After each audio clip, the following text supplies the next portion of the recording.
Buona serata a tutti i nostri telespettatori e ben ritrovati, benvenuti a questa puntata di TV7 Match. Allora, il trattato transatlantico per il commercio e gli investimenti, le trattative per questo accordo di cui tanto si discute sono iniziate ufficialmente nel 2013, l'iniziativa del presidente americano Barack Obama e dell'allora presidente della Commissione Barroso. Ora il presidente americano sta spingendo perché questo trattato venga firmato, che si arrivi a conclusione, ma ci sono ancora tanti punti interrogativi e anche tante manifestazioni di protesta dei contrari a questo trattato. Di fatto che cosa potrebbe voler dire per l'Europa un trattato di questo tipo? Per l'Italia sarebbe un bene, un male, i vantaggi ce ne saranno oppure andremo a scontrarci con i colossi americani, con le multinazionali di cui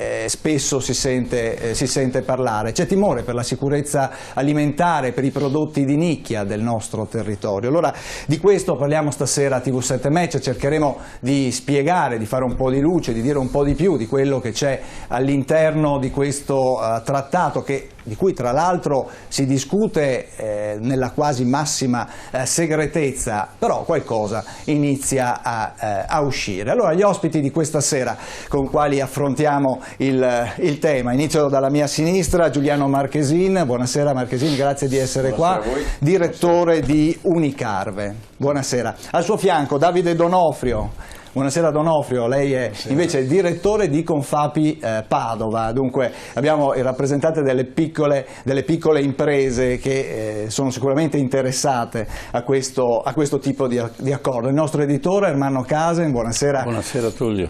Buonasera Ermanno. Al suo fianco Andrea Castagna di SEL, Sinistra Italiana, buonasera anche a lei. Al suo fianco Piero Cecchinato, un avvocato dell'associazione Elementi Liberali. Buonasera anche a lei e grazie di essere qua. E allora assieme ai nostri ospiti, come dicevo, cercheremo di fare chiarezza. Abbiamo dei rappresentanti del mondo dell'imprenditoria, del mondo produttivo, per capire quali sono i timori oppure se vedono in questo accordo possibile ovviamente un motivo di rilancio per l'economia, quello che dicono i sostenitori del sì al trattato di libero scambio o trattato transatlantico per il commercio e gli investimenti. Allora Marchesin, sicuramente uno dei temi, dopo stasera lo svilupperemo anche in maniera un po' più approfondita, uno dei temi, come dicevo, più sentito soprattutto per l'Italia è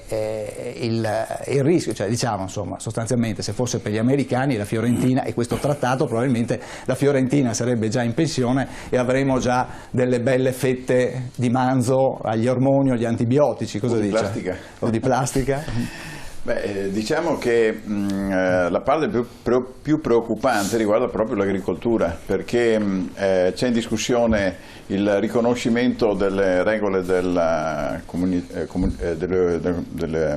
Europea, i regolamenti praticamente che gli americani con i loro metodi produttivi eccetera sicuramente non riconosceranno, disconosceranno, e sono in discussione anche le protezioni per i marchi a denominazione d'origine protetta, indicazione geografica protetta, cioè tutte le eccellenze del nostro agroalimentare. Allora, noi non è che siamo contro gli accordi, la liberalizzazione del mercato e l'apertura al mercato, vorremmo che questi accordi fossero fatti con attenzione e soprattutto con rispetto delle norme sanitarie, perché noi tra l'altro diciamo che in Italia l'Italia è il paese più controllato, perché noi in ogni macello abbiamo un veterinario ufficiale, abbiamo le ASL che fanno i controlli all'interno delle aziende, cioè la nostra carne è la più controllata, la loro, punto di domanda, ovvero è ammesso l'uso dell'estrogeno negli Stati Uniti d'America, in Europa è penale, lo ricordo, quindi se un allevatore viene beccato a fare un trattamento può finire in galera, quindi questo la dice lunga sui due pesi che certo, ci sono, le difficoltà di trovare delle regole che possono essere comuni. Certo. Forse il buon senso direbbe che bisognerebbe alzare il livello da entrambe le parti, quindi prendere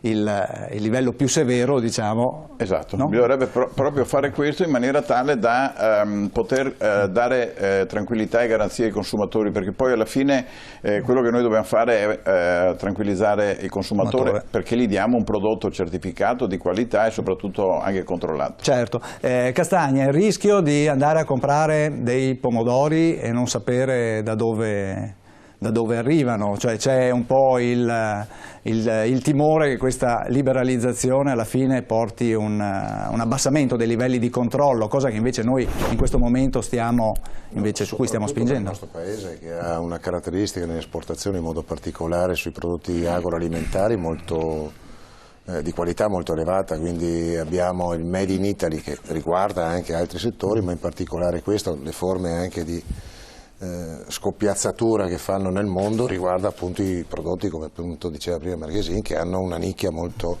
elevata. No, il tentativo è, tra i sostenitori di chi dice appunto che la cosa si deve fare, compreso il governo, attraverso il ministro, ma anche Renzi ha detto che la cosa si deve fare oltre la spinta di Obama, che ha un suo peso, è che sembra che non ci sia nessun rapporto commerciale oggi, cioè che il nostro paese non esporta. Il nostro paese esporta e anche in maniera importante, quando la qualità incrocia appunto l'esigenza di una globalizzazione dell'economia che appunto è molto più elevata. I nostri prodotti hanno, quelli di nicchia e quelli di alta qualità, hanno un mercato molto fiorente, quindi si tenta quasi a dimistificare il fatto che senza questo accordo noi perdiamo chissà quali opportunità. Invece ci sono secondo me tre problemi che vengono messi in evidenza, che l'opinione pubblica, intanto vi ringrazio perché questo tipo di trasmissioni mettono anche in condizione di essere informati su una cosa che pochi sanno, a partire quasi dal testo che è secretato, cioè nemmeno i parlamentari europei sanno cosa si sta discutendo, nel senso che il testo non lo conosce nessuno, se no la Commissione e chi dall'altra parte dell'Atlantico tratta. C'è un problema che riguarda appunto, come giustamente prima veniva fatto rilevare da Marchesin, lo sbilanciamento. Noi in Europa e in Italia, ma anche l'Europa, abbiamo delle regole sulla questione alimentare che hanno una certa rigidità. Negli Stati Uniti questa condizione non c'è, quindi trovare un'intesa a metà, diciamo così, perché poi un trattato presuppone un accordo e quindi un'intesa è molto complicato tra chi usa gli estrogeni e chi invece lo considera addirittura penale. Secondo, c'è uno sbilanciamento appunto determinato dal peso, dalla potenza che hanno le multinazionali in quel contesto rispetto alle nostre condizioni. Terza questione un po' grave è che tutto, perlomeno anche se non abbiamo notizie molto precise, perché ripeto il testo non lo conosce nessuno, se non mi pare che tra qualche settimana sia possibile avere una lettura al MISE, cioè uno va là, se lo consulta, 600-700 pagine di discussione che finora è avvenuta e ne trae qualche conclusione, però che c'è un soggetto terzo in cui vengono esclusi i paesi, e cioè il governo italiano può essere sanzionato attraverso questo trattato da un soggetto terzo, che può essere una multinazionale o un'azienda, che può essere un'azienda privata, un pool di avvocati. Adesso non è che possa pensare a chissà che, non penso a Licio Gelli o Lapido, cioè è una cosa anche che ha una sua caratteristica, ma che però ha un elemento secondo me particolarmente pericoloso, e cioè che le assemblee elettive determinate dal suffragio universale, cioè che quando le persone votano dei soggetti che hanno una rappresentanza.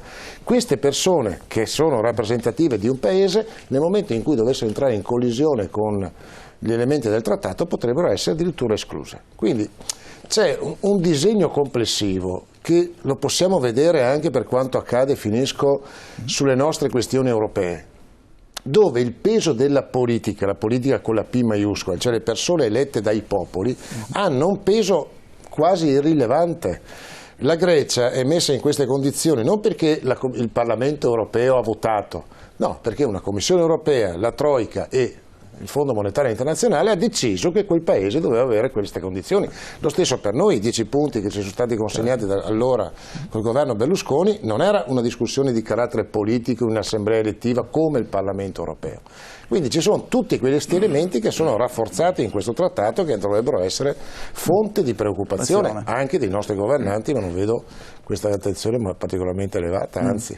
Certo, ecco, noi abbiamo cercato di riassumere un po' quello che è il trattato transatlantico in un breve servizio. Lo ascoltiamo, tra l'altro poi sentiremo che anche Hollande, si è già detto, ha già messo le mani avanti. Eccolo qua. Il TTIP è l'acronimo inglese del Transatlantic Trade and Investment Partnership, e cioè un accordo commerciale tra l'Unione Europea e gli Stati Uniti. L'obiettivo del trattato è creare una zona di libero scambio tra Europa e Stati Uniti nei settori di merci, servizi, investimenti e appalti pubblici, uniformandone le norme commerciali. Secondo i sostenitori, l'accordo renderebbe il commercio più fluido e penetrante tra le due sponde dell'Atlantico. I critici temono invece che il TTIP porti a un indebolimento dei controlli e delle regole sul libero scambio a tutto vantaggio statunitense. Una delle questioni più controverse riguarda la clausola che prevede per gli investitori la possibilità di ricorrere ad arbitrati in caso di presunte violazioni da parte dello Stato destinatario degli investimenti. In pratica le aziende, qualora la legislazione dei singoli paesi riducesse la loro azione e i loro futuri profitti, potrebbero opporsi alle politiche sanitarie, ambientali, previdenziali e di regolamentazione della finanza dei singoli Stati. A decidere le controversie saranno corti arbitrali, private e sovranazionali. Una caratteristica dei negoziati, iniziati ufficialmente nel giugno del 2013, è la segretezza, essendo i dati accessibili solo ai gruppi di tecnici che se ne occupano. Greenpeace è riuscita ad entrarne in parte in possesso. Nei documenti che ha pubblicato emerge che i governi europei sembrano interessati ad ottenere un maggiore accesso al mercato degli Stati Uniti, ma anche al riconoscimento delle indicazioni geografiche e delle denominazioni di origine protetta. Gli Stati Uniti invece sembrano fermi sulle loro posizioni, con poche concessioni. Differenze inconciliabili ci sarebbero soprattutto sulla tutela dei consumatori e del benessere degli animali. I colloqui finora non hanno portato a grandi progressi, anzi, la Francia ha preso posizione contro il trattato. Il presidente Hollande ha infatti detto che la Francia si opporrà, poiché non sono state soddisfatte le condizioni poste su salute, cibo, cultura e ambiente. Ecco, chiaramente il trattato è estremamente vasto e chiaramente affrontare poi tutti gli aspetti diventa anche problematico. Come dicevo appunto, in Italia si sente particolarmente la questione del settore agroalimentare, ma non è da meno il settore produttivo, il settore dell'industria, perché anche soprattutto l'area del nord-est, dove si è sempre detto che il piccolo è bello e quant'altro, Donofrio, oggi potreste trovarvi ad avere un confronto con dei colossi, e il confronto inizia a diventare difficile, soprattutto se vengono meno quelli che sono i dazi e tutto quello che ci va dietro. Allora, la questione va affrontata con sano realismo, perché è complessa.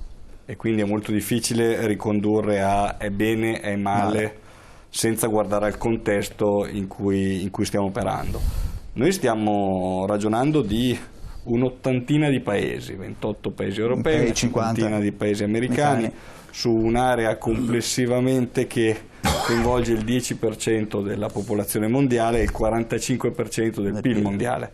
Quindi regolamentare o comunque andare a normare, mettere un vigile in mezzo al traffico del più grosso flusso commerciale del pianeta è difficile ricondurlo a è bene o male. Bisogna valutarne aspetto per aspetto, il che oggi oggettivamente è abbastanza complesso non avendo un testo di riferimento. Però guardiamo a tre aspetti in questo momento. Il primo, che un'area di libero scambio in linea di principio è una grande opportunità, come lo è stato il raggiungimento di un'area di libero scambio comunitario ha generato dal dopoguerra per 60 anni un grandissimo benessere, una stabilità, un fervore economico che abbiamo conquistato e che dobbiamo prenderne atto e riconoscere che è una grandissima opportunità, e guai a tornare indietro su quello che abbiamo fatto in Europa. All'allargamento di un'area di libero scambio all'economia che comunque c'è anche culturalmente più vicina può essere una grandissima opportunità, indubbiamente. Però dobbiamo riconoscere che i grandi produttori possono essere una minaccia per un sistema fatto di piccole e medie industrie, e i grandi produttori americani sono ben più capaci di noi di fare sintesi dei loro interessi e trasmetterli alla politica.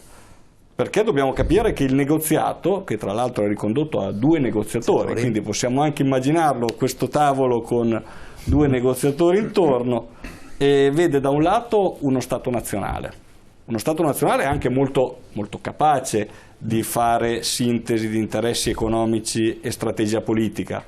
Ricordiamoci che l'attività di lobby più o meno trasparente è normata negli Stati Uniti e vede nel Congresso il riconoscimento delle lobby, e il Congresso, ricordiamoci che è molto più ha molte più possibilità operative rispetto al Parlamento italiano. Ecco, ricordiamoci che negli Stati Uniti il Presidente ha dei vincoli praticamente esclusivamente legati alla politica estera di operatività diretta, quindi l'incidenza delle lobby sulla politica del governo americano è sicuramente più forte. Dall'altro lato anche abbiamo finanziamenti in campagna elettorale, e questo tra l'altro questa campagna elettorale supera ogni record. E dall'altro lato abbiamo 28 paesi estremamente eterogenei tra di loro e che fanno una gran fatica a tirare una sintesi delle proprie posizioni. Certo. Perché occhio che in Italia in Europa abbiamo più della metà dei cittadini che hanno un reddito e una capacità di spesa più bassa della nostra. Quindi in linea di principio immaginare una maggiore offerta di prodotti evidente incide sul prezzo.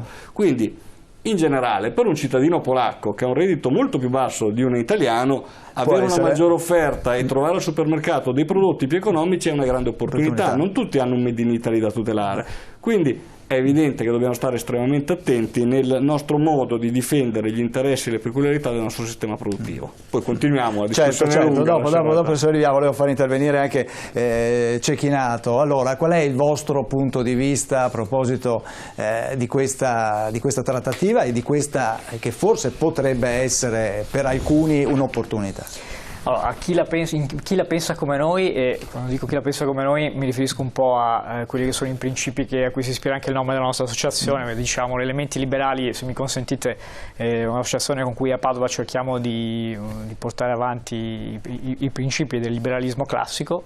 È una cosa che oggi sicuramente non è neanche più di moda, mi pare che la libertà non sia più di moda per certi versi.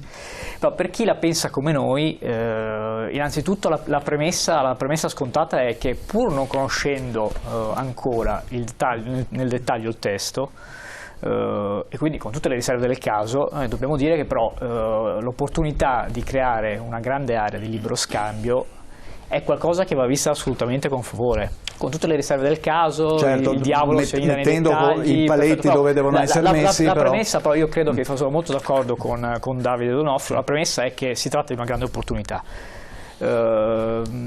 I nemici di questo trattato, nei nemici di questo trattato io vedo molta demagogia, un livello importante di demagogia, ma prova ne sia che non mi si può dire che c'è un grande livello di segretezza, non si conoscono le norme, però al tempo stesso quindi attaccare delle norme che non si conoscono. La seconda premessa, quindi se la prima premessa è che una grande area di libero scambio è un'opportunità per le piccole e medie imprese della nostra regione e dell'Italia, perché le premesse, tra l'altro, il documento programmatico di indirizzo del Parlamento nei confronti della Commissione dicono che, nell'elencazione di quelli che sono i punti da rispettare, dicono che il nostro tessuto produttivo è fatto di piccole e medie imprese che vanno assolutamente tutelate. La prima premessa è quella, la seconda premessa è che il processo di negoziazione è assolutamente democratico, nel senso che ci si scorda che la Commissione è l'organo tecnico che deve dare esecuzione delle direttive del Parlamento. Il Parlamento ha dato delle direttive, è tutto pubblicato in internet nel sito della Commissione. Ci sono delle direttive di indirizzo a cui i negoziatori della Commissione si devono attenere, E ricordiamolo, perché questa è una cosa che non viene detta molto, quando il testo definitivo, quando i negoziatori riteranno che quello sarà il testo definitivo, sarà il Parlamento europeo a doverlo ratificare. Dopodiché i singoli stati nazionali potranno a loro volta adottare dei meccanismi. Quindi l'opinione pubblica sarà informata, ci sarà un grande dibattito pubblico. Quindi il Parlamento in fase di ratifica potrà decidere, avvalerà dal punto di vista democratico ovviamente questo processo di negoziazione. Dopodiché è vero che il processo è molto riservato. È molto riservato perché la pubblicità, cioè quello che gli economisti chiamano un trade-off, uno scarto di efficienza fra il negoziare, a riparo anche dalle influenze della lobby a questo punto, e informare l'opinione pubblica. È evidente che ci sarà un momento in cui l'opinione pubblica dovrà essere informata. Anche se non sembra che le lobby se ne siano state fuori fino adesso, come abbiamo sentito prima nel servizio, da quello che appunto ha scoperto Greenpeace, le pressioni ci sono. Non siamo ingenui, io infatti aspetto che l'Italia faccia una normativa in materia di lobby, perché il Parlamento è per definizione un ricettacolo del lobbismo, ma credo sia ingenuità a pensarla diversamente. Però il sito della Commissione europea in realtà ha una bella sezione dedicata a quello che si può sapere finora, e non è poco. Certo. Anche i video che abbiamo visto fino adesso, che vedete alle mie spalle, sono i video che trovate sul sito della Commissione europea, certo. Quindi con queste due premesse, cioè è un processo che è assolutamente democratico ed è un processo che apre un'area di libero scambio per un mercato che vale più del 40% del PIL mondiale, effettivamente è qualcosa che quantomeno ci deve porre nei confronti della valutazione in maniera favorevole, questo di sicuro, assolutamente. Dopodiché nei dettagli ci sarà anche spazio per entrare un po' nei dettagli rispetto a quello che hai dato a sapere, però le premesse sono assolutamente queste, non possono essere diverse. Professor Casen, allora, diciamo che chi sostiene il no in particolare dice che questo trattato è sbilanciato a favore degli Stati Uniti, o comunque insomma, diciamo, apriamo il nostro mercato a una forza imponente che potrebbe essere travolgente per la nostra economia. Sì, questa è una contraddizione in termini, perché il mercato più grande ce l'ha l'Europa rispetto agli Stati Uniti e ha un livello di censo maggiore.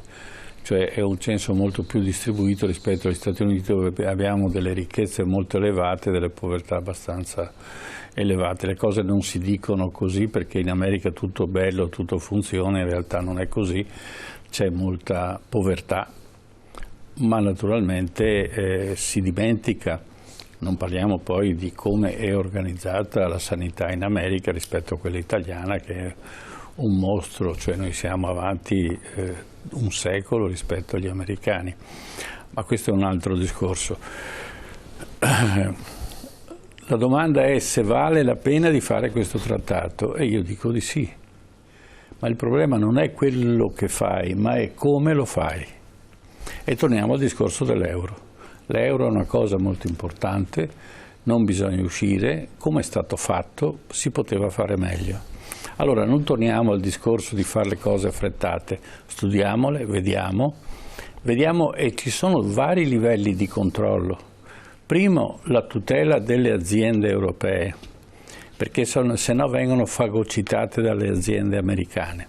Le aziende americane hanno alle spalle delle finanziarie mostruose, le quali investono sulle loro aziende perché incrementano l'esportazione. Allora può succedere che un'azienda italiana o tedesca o francese venga sommersa e soccomba solo perché non ha la forza finanziaria di poter tenere testa al mercato, e questo è uno degli aspetti, l'aspetto finanziario. L'altro aspetto, i controlli, perché chiaramente il controllo è un costo, quindi che grava sul costo del prodotto. Quindi il mio prodotto costa di più, non sono concorrenziale perché è un prodotto di qualità rispetto a un altro prodotto invece che non è di qualità, e qui ne abbiamo contezza sui mercati giapponesi e cinesi, no? Dove la qualità uno spende poco ma niente, spesso e volentieri. Però ha la soddisfazione di aver comprato qualcosa che piace, poi lo butta via, e piano piano passerà questa educazione del usa e getta estremo. L'altro aspetto è chi produce, dove vende e con quale garanzia dell'origine. Cioè io mi immagino, siccome a pensar male è brutta cosa ma spesso ci si indovina, che per esempio i telefonini che abbiamo in tasca sono chiaramente brevettati americani, prodotti in Cina. Non si produce una particella di tutto questo materiale negli Stati Uniti. Allora se io apro questo mercato, in realtà apro il mercato cinese. Allora va regolamentata anche questa cosa, perché se allora chi è più furbo produce in Cina, marchia Made in USA, vende in Europa, in realtà è la Cina che vende. O la Cina si propone come produttrice e sappiamo, i computer sono fatti da aziende che hanno milioni di dipendenti e di conseguenza è veramente il mercato americano o un brevetto americano prodotto in Cina? A questo punto viene intaccato che cosa?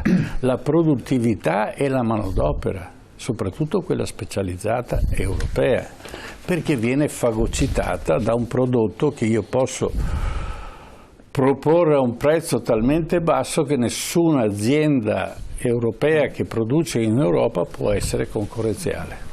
E il problema è abbastanza complesso, non è che si può aprire un mercato e poi dice ognuno si arrangi. L'Europa riesce a proteggere le nostre aziende e quali caratteristiche hanno le aziende per poter essere protette, perché non possiamo proteggere tutti. Allora ogni rivoluzione ha le sue vittime e questo sta nella natura delle cose, però bisognerebbe che noi cercassimo che le vittime, come al solito in tutte le guerre, anche questa è una guerra, fossero dall'altra parte. Ecco, sicuramente spero di riuscire ad affrontare anche questo aspetto. Sembra che il nostro territorio, la nostra Europa sia un po' contesa dalle due forze, quella cinese e quella americana. I cinesi non l'hanno nascosto, hanno già parlato di nuova via della seta, si stanno adoperando per la realizzazione di imponenti infrastrutture che migliorino i collegamenti e in questo gioco delle parti ci siamo in mezzo noi. Adesso andiamo in pubblicità, ma dopo rientriamo e al rientro inizieremo a parlare di carne con Marchesin per capire quali sono le peculiarità delle nostre produzioni e cosa non va negli Stati Uniti. A tra poco.